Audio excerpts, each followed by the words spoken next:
Good evening, everybody, and welcome to Take Two Radio. This is your host, Pam, and tonight, of course, I have my lovely co-host, Dawn. How are you, Dawn? I'm great, Pam. Hey, everyone. Glad to have you here. Are you excited? Am I excited? Yes, I am. I am indeed excited. Okay, then let's hear you do your cheer. Come on. Yay! Well, and in the words of our guest tonight, I want to say happy dance, happy dance, happy dance. Okay, well, after that, let's go ahead and welcome our guest. Tonight we have David-venable from QVC. How are you doing, David? I'm doing very well, ladies. Thank you so much for having me this evening. Oh, you're welcome. We're so happy to have you here with us tonight. And, of course, we have to thank Dawn for doing the footwork on this because she's the one that contacted everybody and got you on air. Well, it's so exciting to be with you. I mean, this is what I like to call the Super Bowl for us foodies. I mean, this is Thanksgiving week. So we're all, I think we're all really kind of keyed into and locked into the whole idea of cooking this week and getting excited about the big meal. So I think it's probably going to be a great night for everyone of a like mind to be together to talk about what they love, and that's great food and great cooking. You know it. Well, I think right out of the gate I have to ask you, because this I think I would be remiss if I didn't. What are you having for dinner tonight? What am I having for dinner tonight? You know, it's interesting because it's Thanksgiving week, and so I am actually having 8 people over for dinner on Thanksgiving Day, and so I have been spending all day today cleaning, so I'm really trying very hard not to mess up the kitchen tonight because I am working. Okay. I'm working, so my dinner will be a little simplistic tonight, probably salad and some leftovers, only because I've been grocery shopping for it seems like the last 2 weeks, and my kitchen is brimming with food, and my refrigerator door will barely close. And I'm just trying to keep the kitchen all in one piece before I begin cooking in earnest, somewhat tomorrow, and then certainly big time on Thursday. And what was your address again? Exactly. My word, if I could have a big enough table, I would feed the whole neighborhood.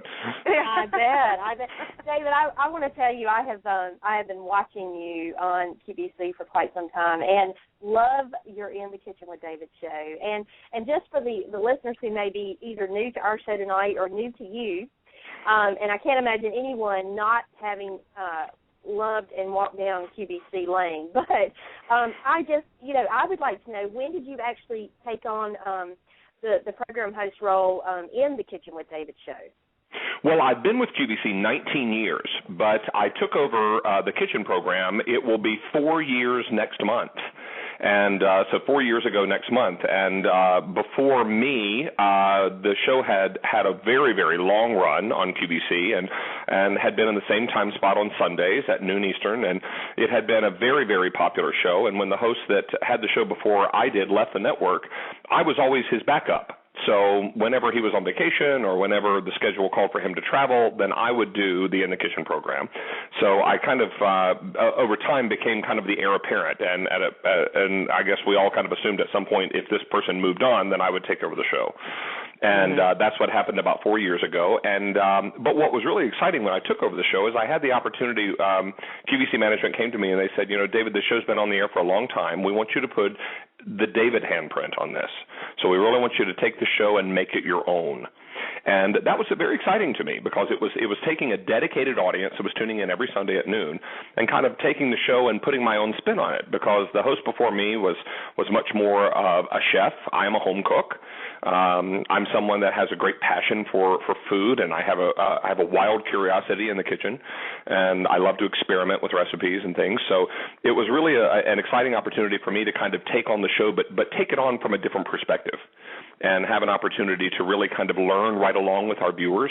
And I think that's one of the reasons that the show has become, I think, really so successful, and also our viewership has really grown because I think folks find that we're learning together during this program. I don't think that they ever feel intimidated to tune in, or that they're being spoken to in a way that they're not comfortable with. I want them to always feel like that we're kind of all in this together.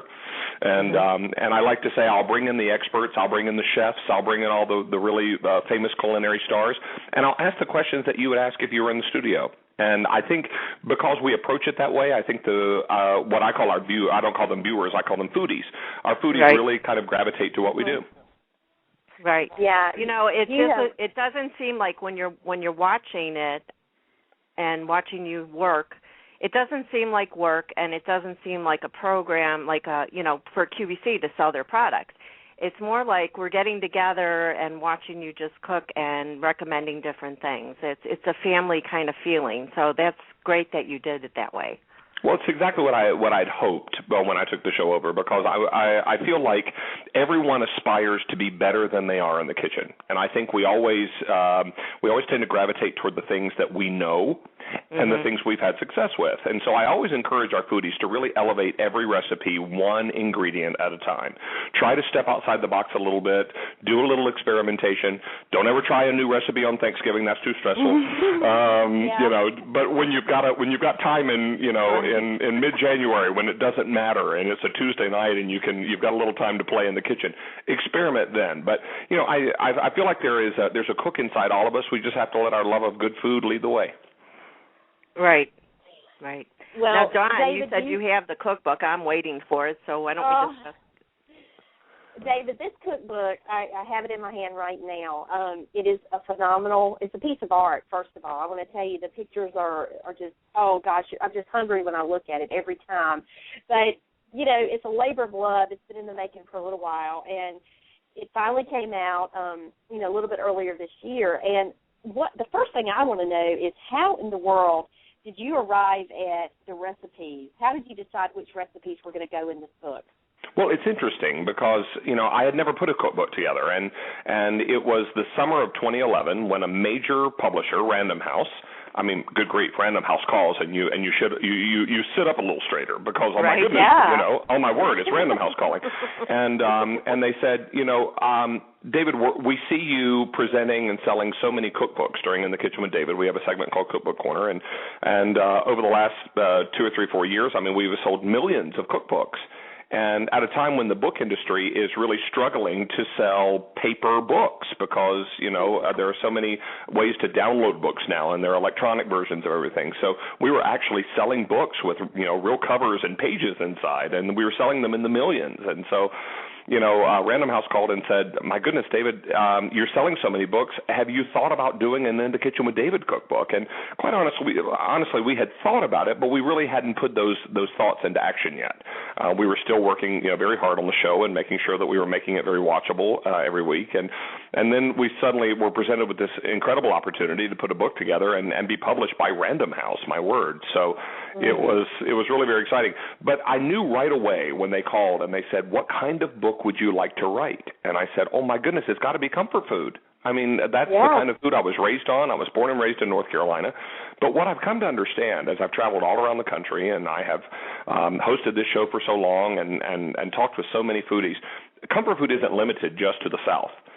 Sure, I grew up on lovely comfort food, lovely Southern comfort food. But, no matter what region of the country you visit, they all have their version of what they call comfort food. And whether it's a shrimp po' boy in New Orleans or it's great Texas barbecue or it's smoked salmon in the Pacific Northwest or New England baked beans or incredible chowder on Cape Cod, it's all about those foods that you remember, the foods you come home to, the foods that you always hope your mom would make for your favorite dinner, the kind of thing you hoped when you came home from college for a weekend that would be the meal that would be on the table. So when I began to think in those terms, the book began to come together pretty organically, and it was a great opportunity for me to kind of pick and choose things that I loved, but also things that I knew were classic comfort dishes. I've also had the unique opportunity and privilege through QVC to travel the entire United States, and I like to say I've eaten my way through this great country of ours, and so it was a great chance to be inspired by some of my travels and some of the different restaurants I've eaten in and some of the different regional cuisines I've sampled. And I had that opportunity to kind of incorporate all that. But I will tell you, the book has 150 recipes in it, but our first go-around, we had many more than 150, and my editor at Random House said, David, this is great, but the book's you got to pare it down a little bit. So that was always the challenge, to go through and decide which recipe would make the cut and which one would not. Right. And but one thing that I always I kept in mind from the very beginning of the project, I wanted to make sure that this book was home cook friendly. And I wanted to make sure that this book was not intimidating, and I wanted to make sure that all the recipes were recipes that my foodies, that our home cooks would feel comfortable and feel successful with. In fact, when we were going through the testing process with the recipes, we actually gave the recipes to home cooks. We didn't give them to chefs. And we sent them home with home cooks and said, please make this recipe. And then after they made them, we got back together as a group, and I interviewed each person. And I said, asked them questions like, how did you feel as you were making the recipe? Did you at any point feel frustrated? Did you feel intimidated? Did you feel like you were losing your confidence? Did you feel like maybe the recipe would not turn out the way it should? And if we got that kind of feedback, we tweaked the recipe. We worked it. I have an incredible team at QVC, and I have a wonderful team of very talented prep chefs that work with me on the show every week. And we really collaborated because I am not ashamed to say that I will collaborate with those folks that are smarter than I am and that have more experience in the kitchen than I do, because I want to make sure that this book is truly one that people will look at and enjoy the recipes and feel successful with them. And I feel like I think we somehow hit the target. You most certainly did. And I'm going to put you on the spot here because I'm sure that every single recipe in this book you've either tried or, you know someone who has, but do you have a favorite? I mean, I know what your favorite dishes are by chance, by far from watching the show. But do you have a particular favorite in the book? It would be hard to pick just one because it's almost like having 150 children and deciding which one you love more. But if I had to point to the ones that David-venable defines as comfort food. I think back to my childhood and think of my grandma's chicken and dumplings, which are in the book, Mimi's chicken and dumplings. I think of macaroni and cheese, obviously. That is one that I always say I'm the big kid who never grew up. I'll never outgrow mac and cheese. No. And I absolutely love it. I could eat it 3 times a day. But I think things like the smothered pork chops with the onion gravy, and I think about beef short ribs and banana pudding cheesecake. I mean, there are so many yummy things in the book. It would be hard to choose just one. But if I think about the kinds of things that growing up that I really gravitated to, it was Sunday beef pot roast, it was macaroni and cheese, chicken and dumplings, really wonderful desserts, chocolate cake. I mean, all those kinds of things. And then, of course, I mean, you can't beat Southern fried chicken with a buttermilk brine. So all those kinds of things really, I think, kind of gravitate toward the kinds of cooking that I grew up on and the things that I really think of as my favorites. It's just go ahead, Pam. I'm sorry. Oh, that's okay. That's okay. I was reading A Day in the Life of David-venable, and I have to say I was tired just reading it. Where do you get your energy from? Well, it's interesting. I have always been a high-energy person, and I remember even in high school when I had to when I was working part-time in a drugstore, I would sometimes pull double shifts because I was trying to earn extra money to buy a car. And I remember my mom saying, son, I don't think that you can work a double shift and do these kinds of things. And I think it has a lot to do with want to, I think it's one of those things. But I have also learned over the years that pacing myself is something that's really so very important. And now that I'm in my 40s, it's one of those things that you learn that getting to bed at a reasonable hour and getting enough sleep and doing all those things and eating right and exercising, all those crazy commercials we heard growing up that we never paid attention to when we were young because we thought we'd live forever and never have those issues. Right. I've come to understand that there's everything in moderation, including moderation. But having said all that, I think it's just a matter of pacing myself and really kind of gearing myself toward the task at hand.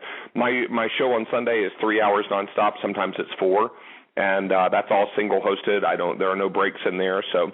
It really is kind of something that QVC conditions you to get used to over the years. I mean, I've been at this job 19 years.